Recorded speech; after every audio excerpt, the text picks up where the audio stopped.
Essa questão do INSPER nos apresenta um gráfico com a quantidade total de bitcoins em circulação relacionada ao dia do ano. Então, aqui você vê que no dia 3 de agosto de 2017, a quantidade era de 16.488,7 milhares de bitcoins. O que isso quer dizer em milhares? Significa que o número que você está vendo aí não é o número verdadeiro.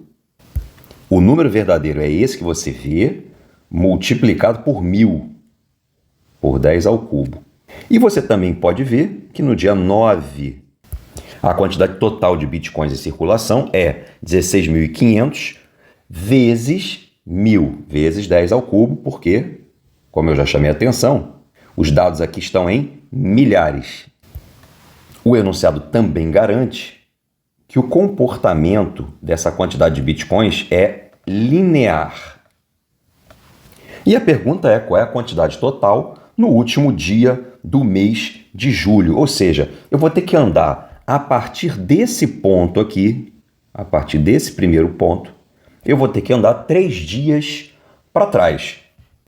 Eu fiz aqui para você uma nova representação do gráfico, um pouco mais simplificada, sem as linhas que estão ali, porque agora eu estou representando a quantidade de bitcoins real, não mais em milhares. Por isso que eu botei vezes 10 ao cubo.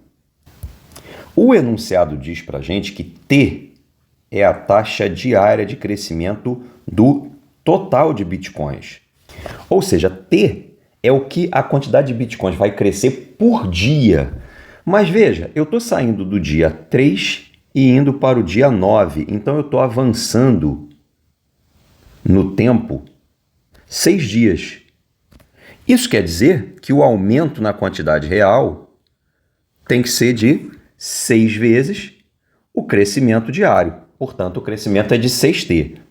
Só que o problema nos pergunta a quantidade no último dia de julho. Então, a partir desse ponto aqui, desse ponto mais baixo, que é o do dia 3, eu vou ter que voltar no tempo 3 dias. Então vamos imaginar que eu esteja voltando 3 dias no tempo. Naturalmente, a quantidade de bitcoins vai diminuir, porque eu estou voltando no tempo. Ela cresce quando eu ando para frente, diminui quando eu ando para trás. Se essa quantidade total de bitcoins cresce T a cada dia andado para frente, se eu andar 3 dias para trás, ela diminui 3t. Ou seja, lá no último dia de julho, a quantidade total será essa quantidade aqui, do dia 3, que foi o nosso ponto de partida, foi de onde eu comecei a andar para trás, 16488,7 vezes 10 a 3, menos a quantidade que a gente subtraiu ali, 3t. Falta muito pouco para a gente encerrar esse problema. Só falta a gente perceber que a pergunta voltou a ser em milhares. Por que eu estou dizendo que voltou? Porque o gráfico dá as informações em milhares. Quando ele fala da taxa T, ele abandona essa história do milhares e diz que ali é o valor total. E agora, na hora de fazer a pergunta, ele volta a pensar em milhares.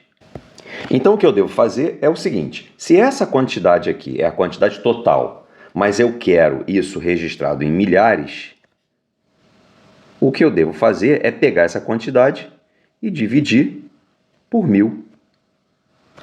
Não é? Se eu tiver 1000 e divido por 1000, eu posso ter 1 milhar. Então, basta dividir a quantidade total por 1000.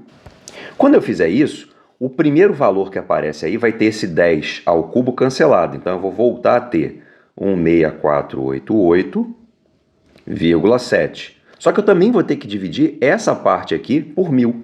Então, isso vai ser 3t vezes 10 a menos 3.